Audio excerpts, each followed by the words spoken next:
Oh, it's time for class. Class is in session! Roll call! I'm gonna be late for class. Am I hallucinating here? Just what in the hell do you think you're doing? Late for jokes. You're mine now. You belong to me. Did you study for the test? No more complaining. No more Mr. Kimblett to go to the bathroom. Nothing.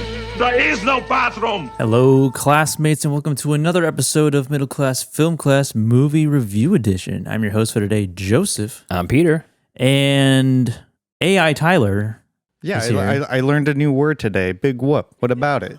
Real Tyler couldn't make it. Yeah. Oh, so we have AI Tyler. Yes. And the Wheel of Destiny landed on my pick, Mystery Men. When a city is in the grip of fear and on the brink of disaster, Kaboom.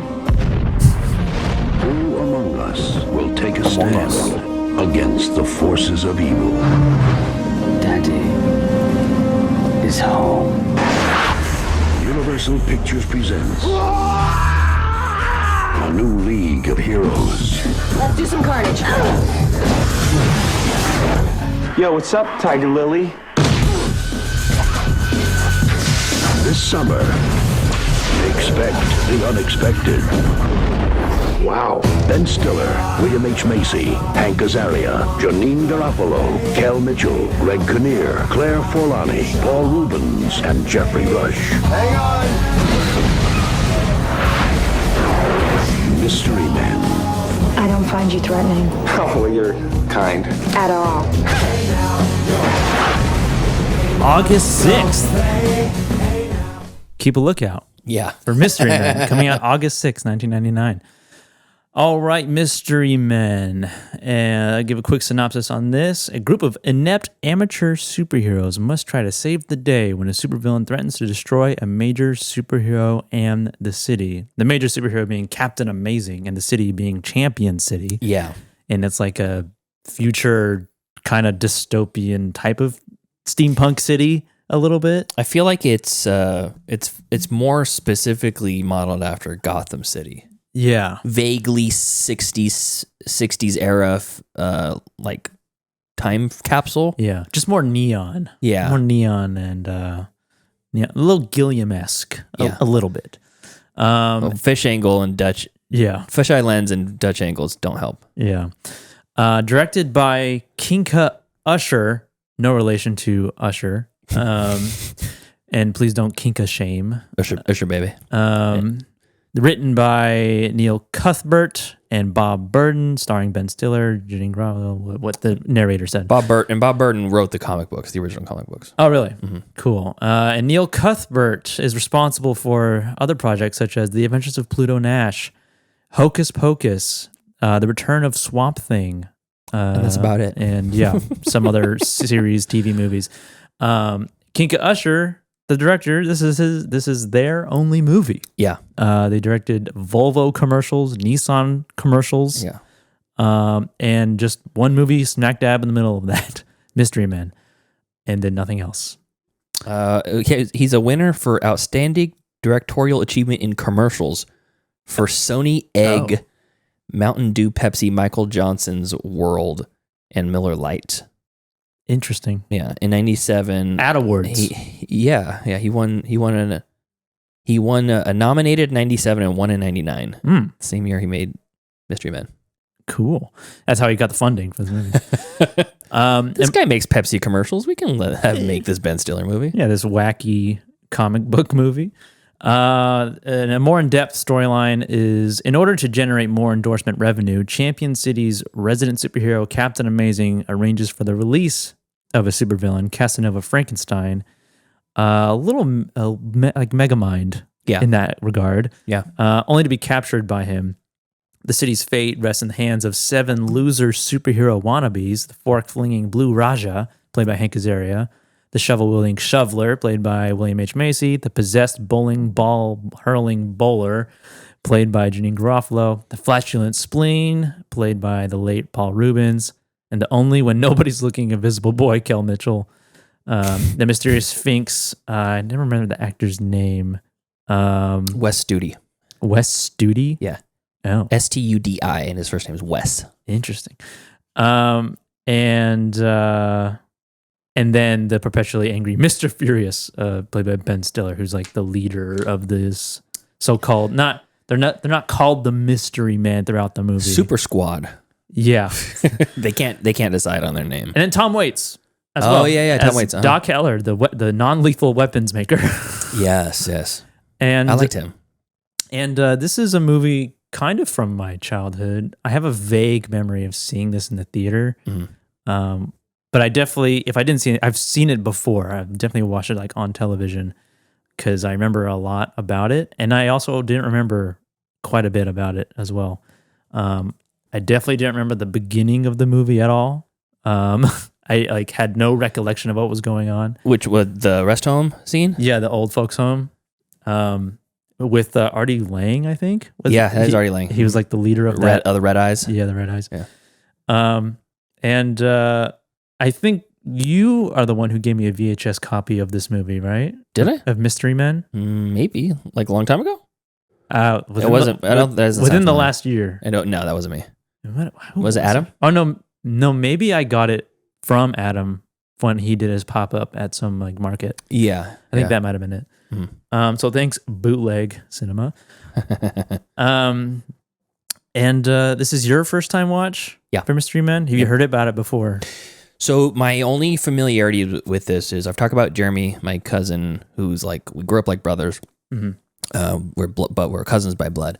And he was 4 years older than me. I really looked up to him growing up, and a lot of my sensibilities came from him. He's the one that got me into Magic the Gathering at a young age. He's the first person I ever played Dungeons and Dragons with, got me into computer gaming, and also took me to see The Matrix when I was 13. And I was like... Formative.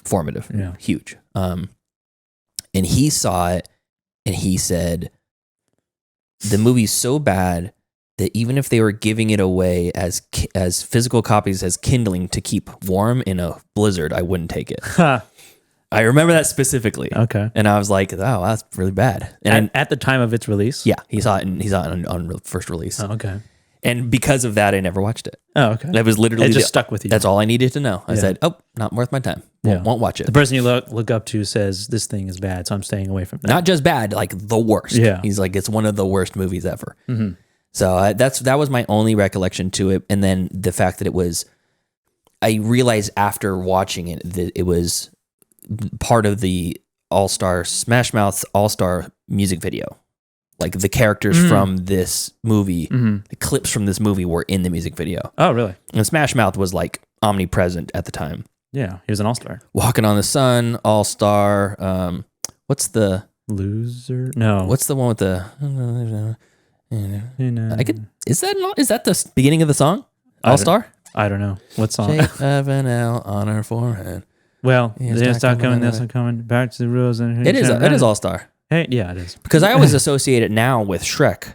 Yeah. But that was 2 years later. As you do. 2001. Yeah. And I remember Walking on the Sun and All-Star, and then what was the other? Oh, Walking on the Sun. That you one. might as well be walking on the sun. Yeah. My one of the I guess big what do you call it? Core memories of my life is meeting Smash Mouth at an airport. Oh, really? Yeah, along with him and BB Mac. Oh, no shit. I would have They're- been dreamed to meet BB Mac. They were on the same flight as us coming from South America. Wow, that's crazy. Yeah. It was that, and then The Morning Comes. I'm a Believer, the remake. I'm a believer. Yeah. Also a Shrek song. Yeah, and then Can't Get Enough You, Baby. Oh. Which is from the Can't Hardly Wait soundtrack, I Oh, believe. okay. So that's all I knew about the movie, and that I kind of thought it was more of a Ben Stiller production, because he made like he directed his own movies, a lot of stuff At the time? and he was a producer. I don't know about at the time, but now, like later, I've known him as a comedic actor, a star, but also a writer and a producer as well, and sometimes a director. Yeah. He directed like Cable Guy, I think. Cable Guy and Walter. Did he direct Walter Mitty? I don't know if he directed Walter Mitty. I don't know about that.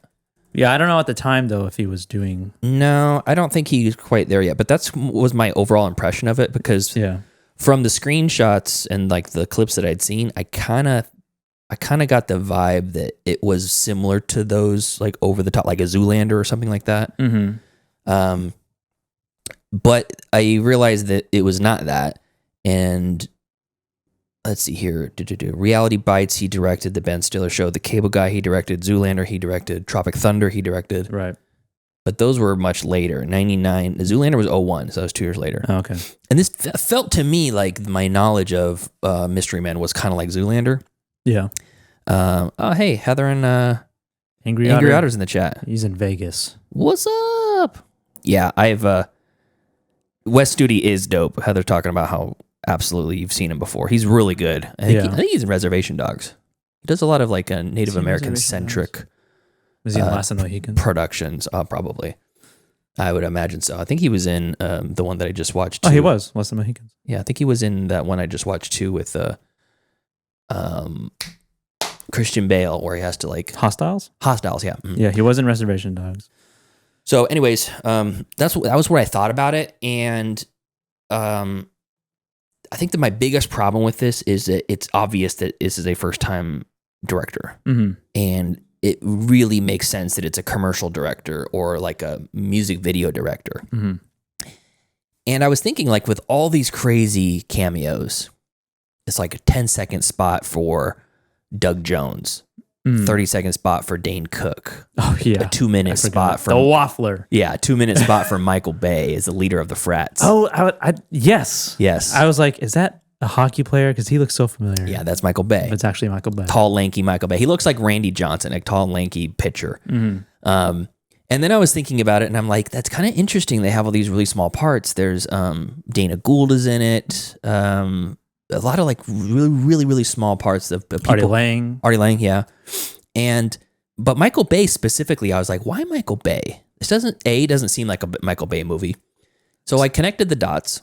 I know I'm still on my initial reaction, but I connected the dots, and Kinka Usher was a director of one of the Got Milk commercials. I don't know which one he directed, but he was definitely, that was his foray before this. I mean, we just talked about it. He won awards in 1997, in 1999.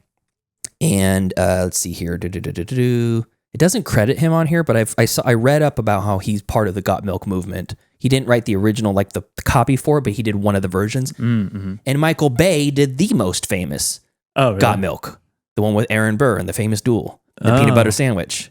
Starring Sean Whalen eating the peanut butter sandwich and then not being able to answer the radio question. For $1 million, who shot Alexander Hamilton in that famous duel? Oh, okay. That was Michael Bay. Michael Bay shot that. Oh, okay. So those guys are Got Milk homies. They go way back in the Got Milk days. They run in the same circles. Yeah, in those milk circles. They all got that milk mustache, proverbially speaking. So it seemed like one long music video or one long commercial.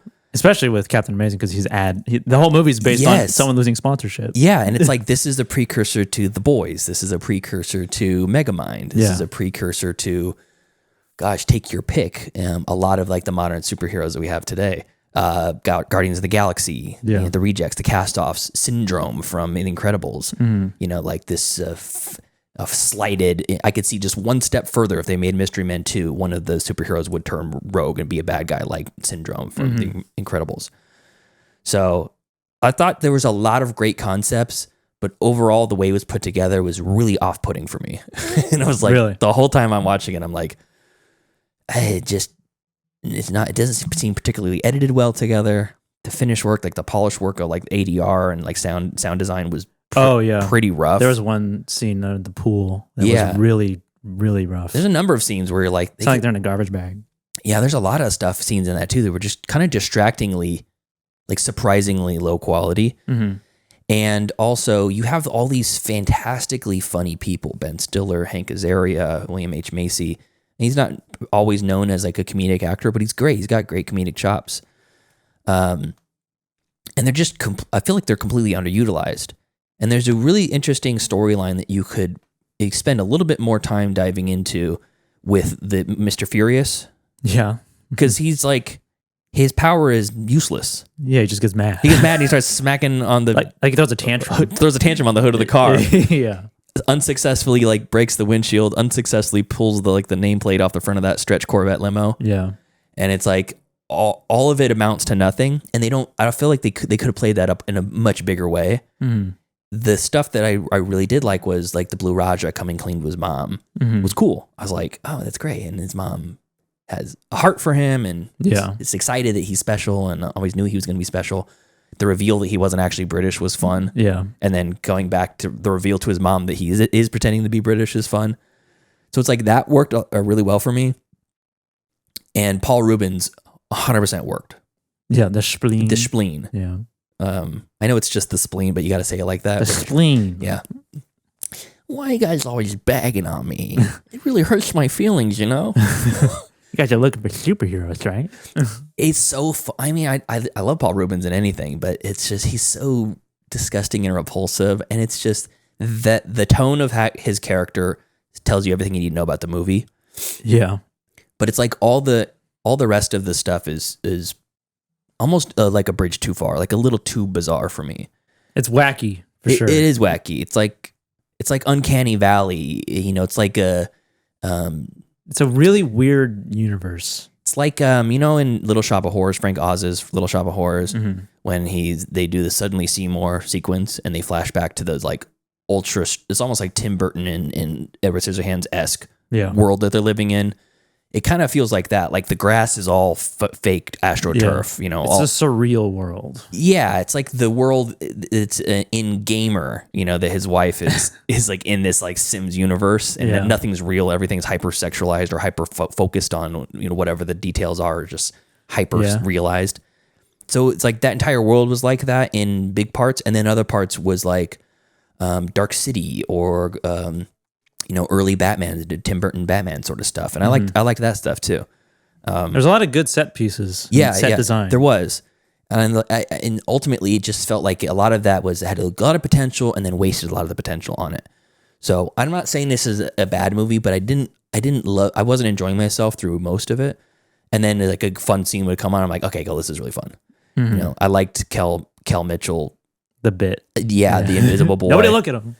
It's like, are they going to be able to pull this off somehow? How does that even make sense? And then you see the seeing eye, the mechanical eye. Yeah. I'm like, oh, okay, I can see what they're doing. How are they going to do this? And all his clothes fall off and he's actually invisible. And you're like, he did it. Yeah.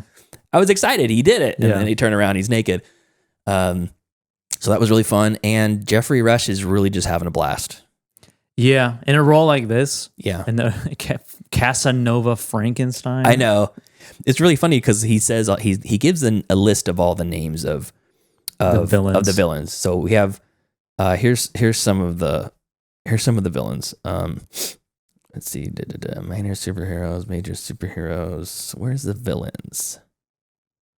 Here we go. So Casanova Frankenstein, Deathman, Father Doom, Deathman is dead. Apocalypto, Armageddon, Baron von Chaos. And then you have the Disco Boys with Eddie Izzard. The Suits, Not So Goody Mob, Frat Boys, the Furriers, the Susies, Dr. Annabelle Leake, and the Red Eye Gang. And as soon as he says Casanova Frankenstein out loud, his handler's PR guy says, "Oh, Casanova Frankenstein." And he goes, "Oh, what a villain. Casanova Frankenstein." Just had those eyes. Yeah. And that voice, just an evil voice. And right before he repeated the name, I repeated the name in real life. I was watching it and they say Casanova Frankenstein. I go, Casanova Frankenstein, that's a cool name. And he goes, Casanova Frankenstein, that's a villain. I'm like, oh, okay, it works out. It works. Yeah. But I really liked him. And I think Jeffrey Rush does more. I mean, he's known as kind of a serious actor, but he did Barbossa in the Pirates of the Caribbean, and that's a way over the top. Yeah, it's just it's a similar charismatic performance. Yeah. Charismatic, evil, definitely boisterous and over the top, but like not to the point of parody. Yeah. Which the rest of the movie is to the point of parody. So it's like his character was really good. I just feel like they could have used somebody that knew a little bit more about editing a cohesive vision for a movie rather than, I mean, if you think about those old Got Milk commercials, specifically that Aaron Burr one, it's crazy fish angles and fish eyes lenses and Dutch angles. It's crazy in your face, whatever. Kinka Usher also is responsible for the Yo Quiero Taco Bell commercial. Oh. And when you go back and watch that, there's a lot of like really heavy, like crazy zoom in and zoom outs. And so like that, again, the fisheye and the Dutch angle. So It's like the whole movie's like that, and then you get to Casanova Frankenstein, and he's just chewing scenery. Him and Tom Waits, I think, were the standouts in this. They're really, really good. Yeah, they're like the outcasts of the outcasts. Yeah, in terms of the cast. Yeah, they're like heavy hitters actors versus everybody else is playing to 11. We're also in different projects heavy hitters, but in this, they're like kind of like a half of themselves in each character. Although I feel like William H. Macy did a really good job as the shoveler. I was just gonna say his relationship with his wife is another standout. You know, so it was decent. Yeah, it was decent. In your eyes. Speaking about the editing, the editor of this movie, his name is Conrad Buff IV. Ooh, that's cool. Born in 1948, editor of Titanic, The Abyss, T2, Judgment Day, 13 Days, Equalizer 2 and 3, The Happening, Terminator Salvation, Rise of the Planet of the Apes, American Assassin, Emancipation. He edited T2 Terminator. Tears of the Sun, Dante's Peak, Species, True Lies. So he's a seasoned editor, and Mystery Men, and he did Mystery Men. So my thoughts on watching this again for the first time in a while. Because this is a you movie from your era. Yeah, this was about as good as I remember it as a kid watching it. I never thought it was hilarious, but I thought it was a really fun movie to watch. And watching it now, I don't even know when was the last time I watched it was. Yeah. I think it is funny in small moments. There's a moment in the diner towards the beginning where Mr. Furious, Ben Stiller, is talking about how he thinks Captain Amazing and the billionaire Lance Hunt are the same person.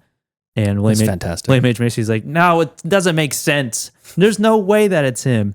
Lance Hunt wears glasses. Captain Amazing doesn't wear glasses. And he's like, well, he takes them off when he transforms. And he's like, that doesn't make sense. He wouldn't be able to see.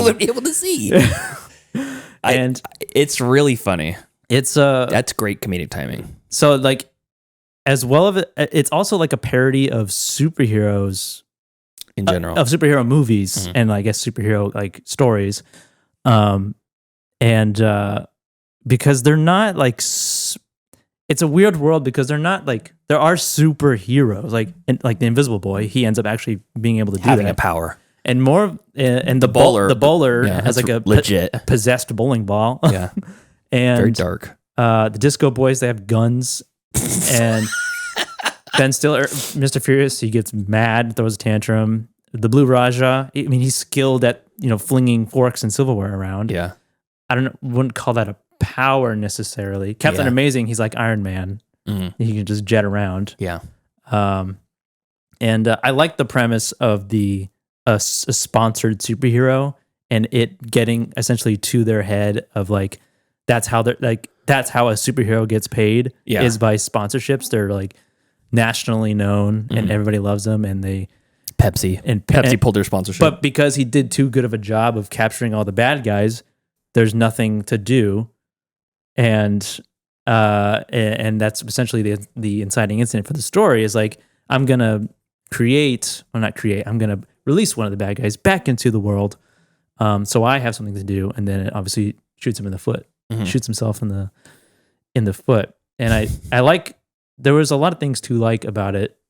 It was definitely like the comedy overall was definitely of the time. I think, and it just doesn't land anymore. I don't know how it's got a 6.1 out of 10 on IMDb, so it's like not terrible. But I have like there's like a nostalgia factor, there's like a soft spot for it. And when they're beating up the car, the limo, the like Corvette limo car, stretched Corvette. Yeah. And they beat the sides of it, and then the Blue Raja like keys it with like he forks it with it. Yeah, but it's already destroyed on the side. Or when the spleen, they're at the bar drinking after some fight. I think they won the fight, and then it's just a shot of Paul Rubens, and he's like doing like a wink and like making like hey, And then he walks over and she wasn't even looking at him. Yeah. It's like he's got like such a diluted ego. And it's like that, like small bits like that I found really funny. Him getting just really mad, I thought was a good bit. Just like they're in a big fight and he's just like pounding on the hood of a car, or just yelling. And they consider that a huge victory too. They said, let's celebrate our first 100% unabashed victory. Yeah. And you're like, you beat up his car and drove away. I know. Why didn't you do more? I know. That bowling ball could have done a lot of damage. Kill the guy. I know. Why was the spleen fart people asleep in the diner, but he farts right in his face, Casanova Frankenstein's face, and he just gets mad. Yeah, he just just plugs his nose and that's it.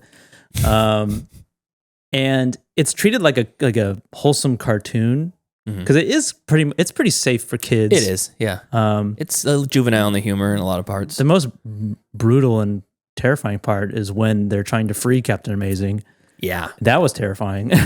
They just burn him and morph him. It reminded me of the de-evolution scenes in the Super Mario Brothers movie, which was like 7 years prior. Yeah.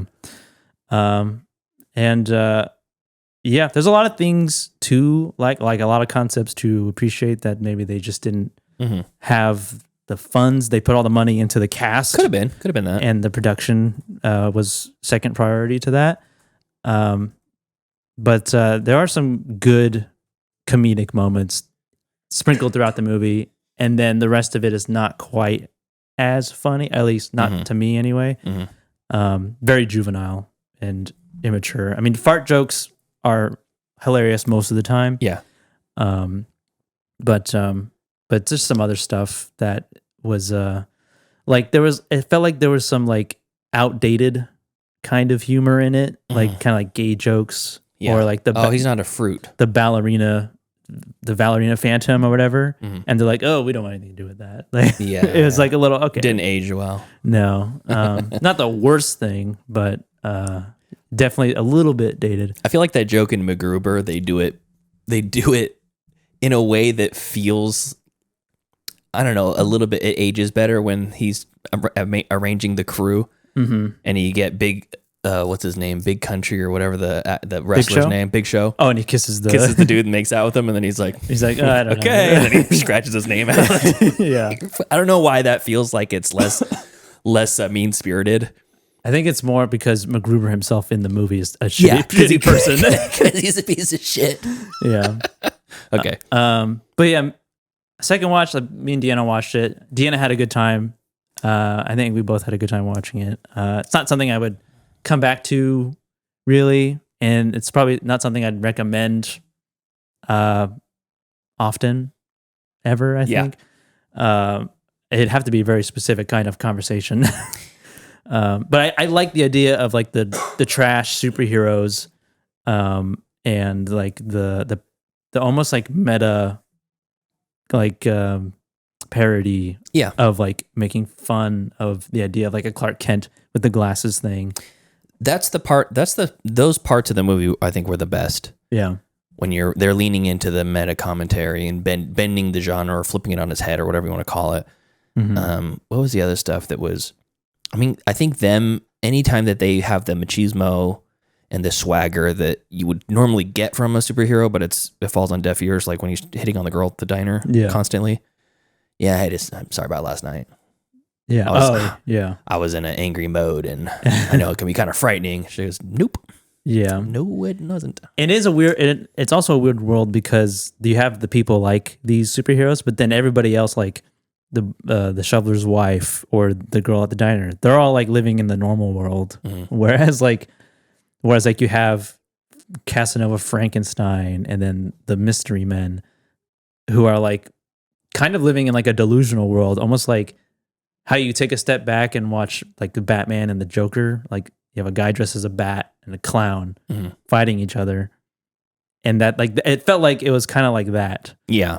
Like they're living in their own sort of world. There's no actual stakes. They're just kind of bickering amongst themselves. Yeah. Except for when Casanova Frankenstein comes back and he's actually going to kill a ton of people. Yeah. With that weird death ray or or whatever. Yeah. When Captain Amazing comes back, or he goes to his house after he blows up the insane asylum that he just got out of, and he sees the trash can with the little transponder, the little remote. He's like, "Oh, what's this? Damning evidence." Yeah. Jeffrey Rush's acting throughout the movie in that scene was like, it was all really good. Like he played that role of like it was like similar to Barbosa, where he's like menacing but comedic at the same time, like a unhinged sort of character. I liked it. I liked him, and then Tom Waits, like his bit of being like the non-lethal, like making non-lethal weapons. The blame thrower was hilarious. Yeah, that was kind of funny. Did you see CeeLo Green in there too? Yes, I did. What was the other one? The blame thrower and the tornado in a can. Yeah, that was funny. And what was the other one before the blame thrower? But and then when Ben Stiller talks about the tank that he has in the junkyard or the truck. I knew that was going to come back. And he's like, you have the whatever it's called, and he's like, that's the best non-lethal truck out there, and he like gets all excited because it's a non-lethal. Yeah. But yeah, overall, I still enjoyed it.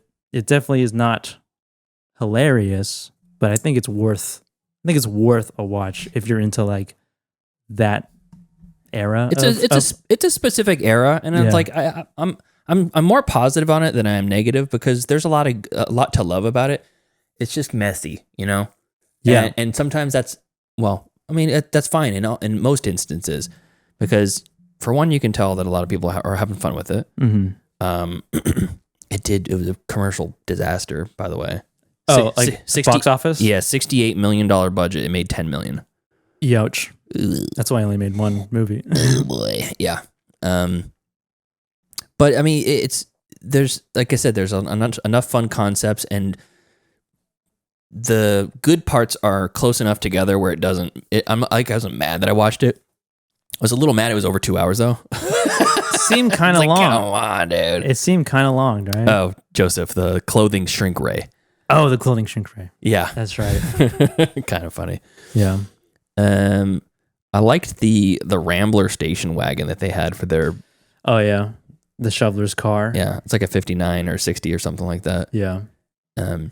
That's a fun car. I mean, you don't see a whole lot of Ramblers out there in general, anyways. But they were using that thing. Oh fuck yeah! They were like drifting in that. Yeah, they were slipping and sliding all around. Doesn't seem like a car that is capable of doing that. It's surprisingly on older cars. It's surprisingly easy to that because you have no ABS. You can lock brakes just by stepping on the.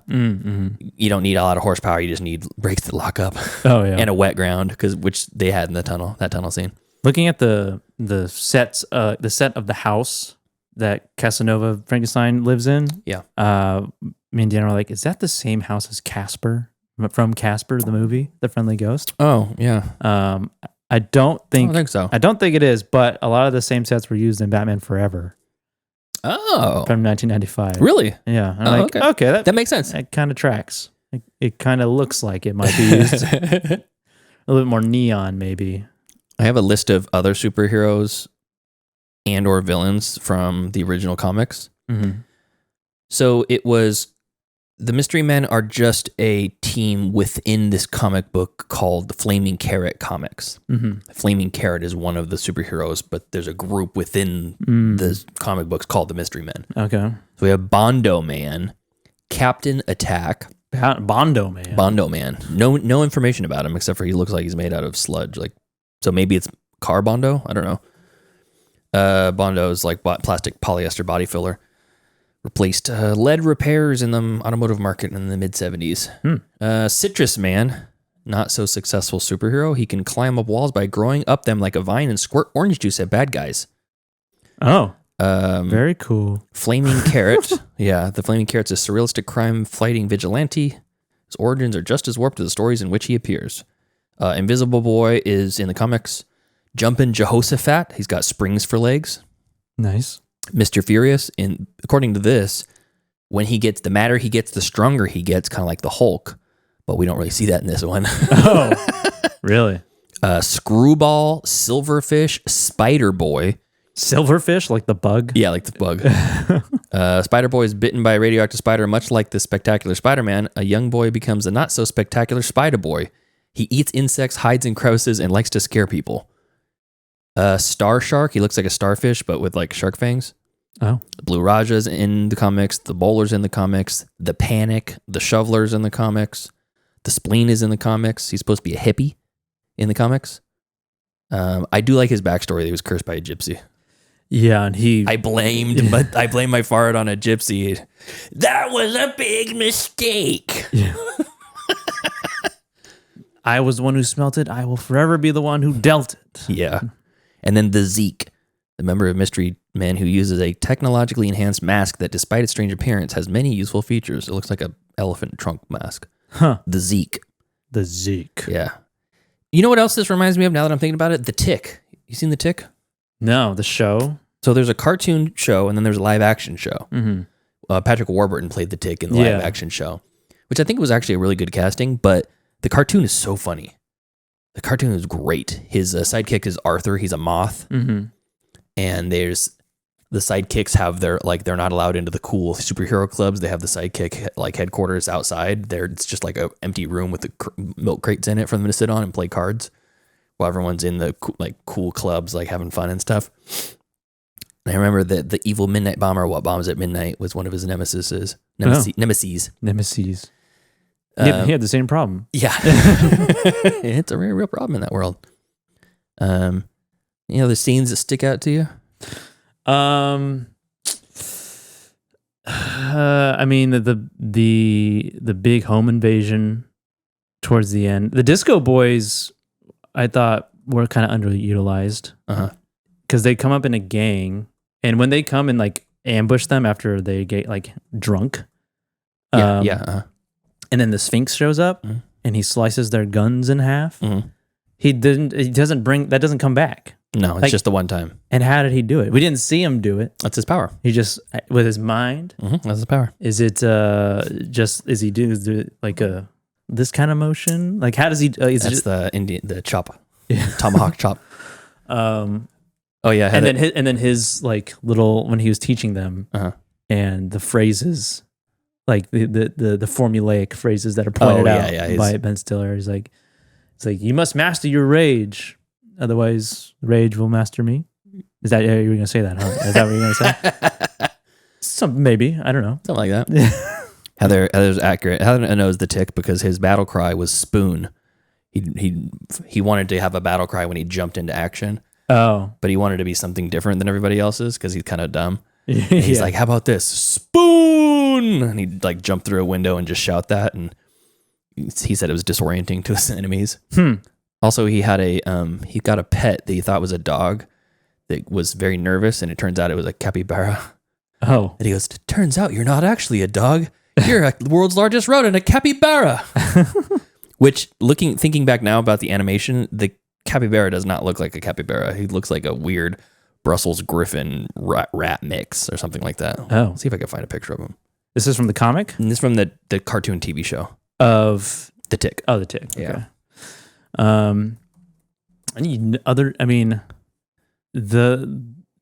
The whole discussion or debate when they're trying to free Captain Amazing, and he's like getting frustrated, and the switch like fiasco. He's like, pull the second switch again? How many flips in total is this process? And he's like, 7. If he could communicate a little bit better, he might be alive right now. Yeah. And I thought Greg Kinnear was good casting for that role, because he kind of has that. He kind of looks like he has that vibe, almost like in Little Miss Sunshine when he's the motivational speaker. Yeah, he's kind of douchey. But in this one, he's like an esteemed superhero. And I guess that Ben Stiller, according to Ben Stiller, him and Greg Kinnear got into a heated argument on the set. Really? And afterwards, Stiller tried to be released from the film. Wow. Yeah. With Craig Kinnear, huh? Yeah. About what? Did it say? No, it doesn't say. It just says in an interview with David Letterman that they got into a big argument, and he's like, "Yeah, I really tried to get off the production. I didn't want to deal with Greg Kinnear." Yeah, even though he's not even in the movie that much. They don't have that many scenes. They have like 2 scenes together. There's the opening Sequence. and then after he gets captured. Or when they're trying to free him. yeah. So, yeah, I don't know. I actually how many days of shooting that was. Apparently, Carmine is the name of Janine Garofalo's actual father. Oh, that's interesting. Heather says the arguing with her dead dad's skull is always good. Oh yeah, them bickering, Mhm. and him being like the crux of the whole mission, like the one who actually stops this death laser from going off. Whoa, spoiler, dude. Just give away the ending. Ben Stiller was considered for directing, So was Danny DeVito. but turned it down. Danny DeVito was scheduled to star and direct. What would Danny DeVito do? What would his role be? I don't know. He's the bowling ball.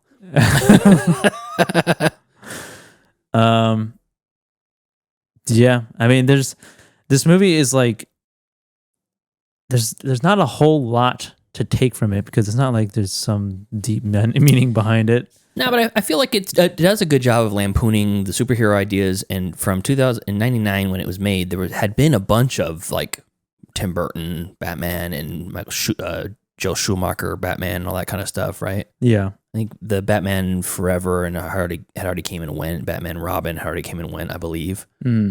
So there definitely was like enough to lampoon there, but it felt like it didn't have the right groove.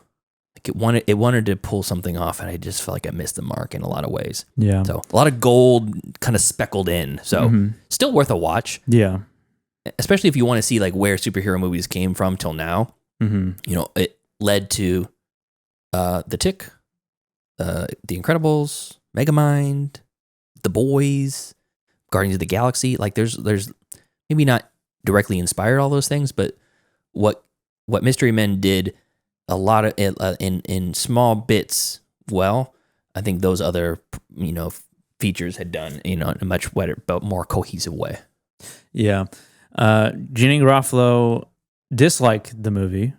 She said it was very long hours and very little got accomplished. It was one of those alleged blockbusters that was over budgeted and overhyped. It went from being a great script when it was sent to me to being, in my opinion, a fairly mediocre non-event. But it was nice to get paid that much to sit around.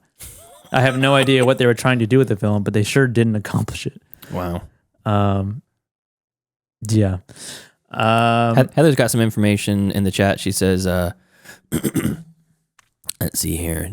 Jennifer Lewis has a ridiculously small role, and the mom is Louise Lasser, also ridiculous for the talent.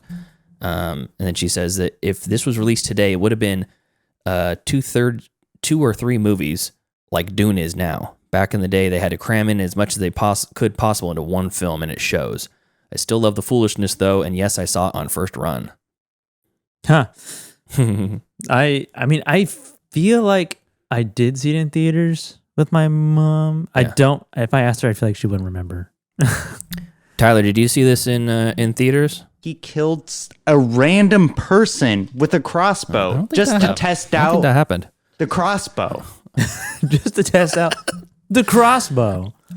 That's my wife. But yeah, I think we've covered what we could. His brother was buzzsawed to death. Oh, okay. Thank you for that, Tyler. I would be curious to see if this something like this, if a Mystery Man was made now, yeah, what would it look like, and who could direct it? I think it would be like James Gunn's Super. That's another movie that was inspired by this. Yeah, probably. I mean, that definitely takes place in reality. Life. Yeah.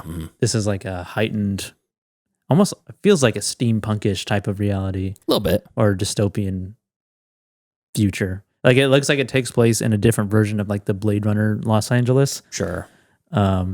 Demolition Man. Because when you see the wide shots of the city, it's like future. Yeah. Right? There's like buildings everywhere. It is weird, but they're driving classic cars. It's very like 50s era Americana. They're eating in a diner, like a classic diner the entire time. Yeah. So, there's a lot of stuff, a lot to love here. Yeah. And a lot to not love. Yeah, it just didn't all just work for me. So, I think think that's enough for people to make a decision whether they're going to watch it or not. It's on Amazon Prime, so yeah, and it is a little long. Yeah, 2 hours. It's a comedy. It doesn't need to be that long. Yeah, I think that's when Heather mentioned that it would have been 2 or 3 movies if this was today, because 2 hours does seem long for this story. Who would fund this? PepsiCo. Yeah, I guess so. Brought to you by Pepsi. Okay, Mystery Men. Grade. Yeah. I give it a C+. Yeah. Good set pieces. Definitely could probably use a little bit, like another couple passes with the script, tighten it up a little bit, and maybe a different set of eyes going over. I don't know. It's kind of hard because I didn't particularly like all that like in your face camera work. Mm-hmm. I think it works if everything behind the person works, but sometimes it just seems so liminal. The set pieces seem so liminal and like otherworldly, and not in a good way. So yeah.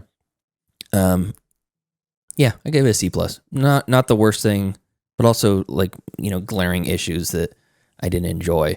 Mm-hmm. But it's a fantastic cast, and I think that it's probably something that's worth seeing if you haven't, to give you a little bit of history about the early comic book stuff, and then this, and then the new comic book stuff. Maybe this killed the comic book genre for a decade before like Iron Man came out.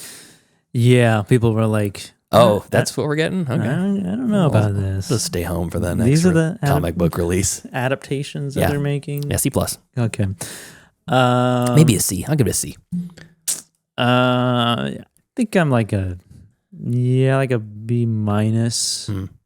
Just because there's a little bit of nostalgia, doing a little legwork there. Yeah, not something I would hurry back and rewatch or have like on, but it's a very niche. I feel like it's like kind of a niche movie, like a random movie that I feel like is never brought up or talked about. No. So it's like, it's just a random kind of, it's over here where everything else is over here. Yeah. Type of movie, with a cast like this. It almost feels, I mean, this is going to sound really bad, but it almost feels like a sellout of a movie, because it's like they tied in the Smash Mouth All-Star into it, even though it's got a pretty good soundtrack. Like there's some good stuff in there, good artists and whatnot. And that was one of the sticking points for Danny DeVito for leaving the project. But like, it's weird because they have this sponsored superhero and he's kind of played for laugh, like as adult. Yeah. He's not a true hero. He's kind of like the butt of the joke hero. And that's kind of how the movie feels, unfortunately. Like it's sponsored by corporate America. Yeah. But it's like, then there's like a layer of like, they're making fun of corporate America. Not enough of that layer. I want more of that layer. Yeah. Just because of the whole, like, I lost my sponsorship thing. Yeah. It is Pepsi, but it's in like Japanese or something. What's weird too is that one of his logos is ASC. It says ASC on there. That's a certification that mechanics get for being a master mechanic. An ASC certified mechanic is a master mechanic. So he was like certified by the ASC, the organization. Yeah. Which I thought was kind of funny. That partnered up with Bondo Man. Maybe the writer really does have an automotive background. Maybe. I don't know. That'd be Bondo Man. Yeah, the 1959 Rambler definitely tells me he at least knows something, because that's a really cool car that no one ever talks about. Yeah. Cool, and to me, most people think it looks like shit, but I like it. I like a wagon. I love wagons. Yeah, they're nice. All right. So that's Mystery Men. Tyler, what did you think? Yeah. I think we can all agree that we really enjoyed this movie, and this was a masterful piece. Oh, really? Masterful piece. Interesting. There we go. All right, whatever you say.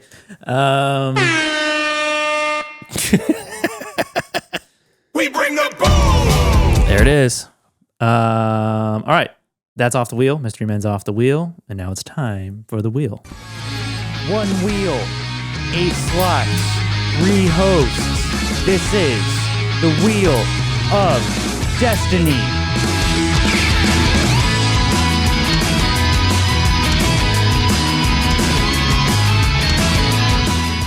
All right, Mystery Man off the wheel. Joseph, what are you going to replace it with? So for people who've been listening to the show for a while, you may have heard this drop. Why isn't this movie The Town? Oh boy. And for every movie, I wonder, Why isn't this movie The Town? So I think it's about time that we talk about The Town. Okay, cool. The Town. The Town. Directed by Ben Affleck. Oh, okay. It's an adaptation from the book Prince of Thieves, streaming on Hulu. Cool. Robin Hood? Sweet. Yeah. Can't wait for that. Starring Ben Affleck, Jeremy Renner, Rebecca Hall, Blake Lively, John Hamm, Pete Postlethwaite. I like Pete Postlethwaite. He plays the florist. Kind of looks like a white West Studi. Yeah, a little bit. Titus Welliver, Chris Cooper. And those are the names that I know. Not Titus Welliver, I don't know who that is. But Chris Cooper, yes. Mm-hmm. So yeah, The Town. We're gonna do it. It's the movie with the scene with the nuns. Yeah. They're dressed as nuns. And That's what everybody remembers. Then I haven't even watched it and I remember it. You haven't seen it? No. Oh, cool. It's Yeah. a good time. It's a good one. Well, we'll see. Okay, cool. So let's recap the wheel. We have... This is not my second movie in a row, right? No, it's not. Okay. Everybody's on the board except for Tyler because he's not here. Okay, so we have 8 slots in the wheel here. 2 picks from us, 2 from the Patreon, and we're doubling up on the Patreon. It's a flypaper for both slots from Angry Otter till we get that watched. So let's see. We have Paul Blart, Mall Cop 2 from Joseph, The Town from Joseph, Flypaper from Angry Otter, Falling in Love Like in Movies from Pete, Hell Comes to Frogtown from Pete, Teeth from Tyler, The Killing of a Sacred Deer from Tyler, and that's it. So this is going to be what we watch next week. Ooh, good spin.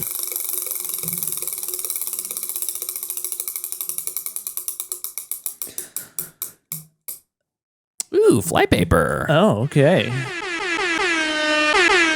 Flypaper. Flypaper 2011, I assume. Starring Patrick Dempsey, Ashley Judd, Tim Blake Nelson, Mekhi Phifer, Jeffrey Tambor. I'll have to ask Angry Otter if Tavia Spencer. maybe he wants to call into the show or do like a video call in or something. Streaming on Roku. Cool. That's just what Google says. Don't tell me what it's about. I want to go in 100% blind. I'm not. Don't read the synopsis. I'm not. I'm not. Don't do it. Okay. Please. It's 2011. Stop. I don't want to Stop. know. Stop. I don't even want to know it's a movie. I don't even know where it's streaming. It's streaming on Paramount Plus. Okay. All right, cool. We'll do it next week. And Angry Otter is a Patreon member, Patreon subscriber. He's a... We bring the boom! Oh, wait. Hold on. There's 3 Flypaper movies. Actually, there's 4 of them. Uh-oh. Flypaper 2011, Flypaper 1999, Flypaper 1995, although I don't think that's called... It says Fallen Angels. I think that's that one. Which one? The 1999? I think it's the Fallen Angels one. Is it? I think so. It's not streaming anywhere. Okay, it's definitely not that one because I remember when I looked it up, it was streaming. Flypaper 1999 it's also not streaming. Okay, let's see here. Flypaper. Yeah, which Flypaper? I'm looking it up to see if I have an email here. No, There's don't have that. 1, 2, 3, 4. Was it in a chat? No, I'm looking it up right now. The Flypaper from 2011 is the only one that's streaming. And that's streaming everywhere. Well, not everywhere, but a lot of places. I'm looking to see if I have anything right now from Angry Otter. Flypaper from 1999 stars Sadie Frost, Craig Sheffer, Robert Loggia, Lucy Liu, Robert Loggia, John C. McGinley, Mhm. Ileana Douglas, Mm. Sal Lopez, James Wilder, Jeffrey Jones, Dane Cook. I'm the waffler. I must have just messaged. He must have just messaged me on one of the chats or something like that because I can't find it anywhere. Flypaper. Angry Otter, which Flypaper is it? Yeah, send us a message. If we don't hear anything back, we're gonna watch which one? 2011 one? 2011. Okay. Yeah. I hope that's the right one. But we got a whole week until we hear from him. Yeah. And he was in the chat earlier, so He was in Vegas. He's in Vegas right now. oh, is he? Oh, He's too okay, busy cool. gambling. Put it all black number 4. That's my bet. If you're going to roulette, Don't blame him for your loss. yes, or you can. We can split the winnings or split the loss. Oh yeah. How do you do that? I'll mail you some of your Patreon money back. Okay, cool. Anything else? No, Tyler. to say?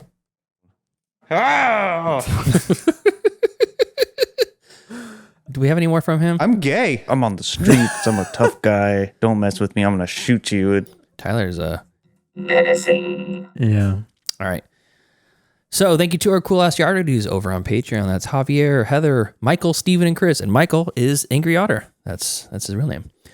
So thank you to all of you for supporting. But if you don't want to support us on patreon.com/middleclassfilmclass, you can just watch or listen on the YouTube page. That helps too. We got about 109 subscribers until we hit our 1,000 mark, which is our big goal. Thank you everybody who's subscribed, who's shared with friends and family. If you think you have a friend who would like the show, Or a family. who would like the show, or a stranger in a bathroom that would like the show, please send them the link to the YouTube channel. That's where you can support us the most. Until next time. Thank you for joining us. Solo Pete and Joseph edition. Sans Tyler. Thanks to AI Tyler for chiming in. Follow us next week as we review Flypaper from Angry Otter, streaming on Tubi. Paramount Plus. Paramount Plus, maybe. Yeah. Follow us on Facebook, facebook.com/MCFC podcast, and send us an email, mcfcpodcast@gmail.com. And leave us a voicemail at 209-283-1716 and follow us on Twitter at Podcast MCFC and on Instagram and TikTok at Middle Class Film Class. Great. We'll see you next time. See ya. Why are you guys always bagging on me? Class dismissed. I gotta get out of here. The bell doesn't dismiss you. I dismiss you. You're free to go. See you later. That's a wrap. Great show.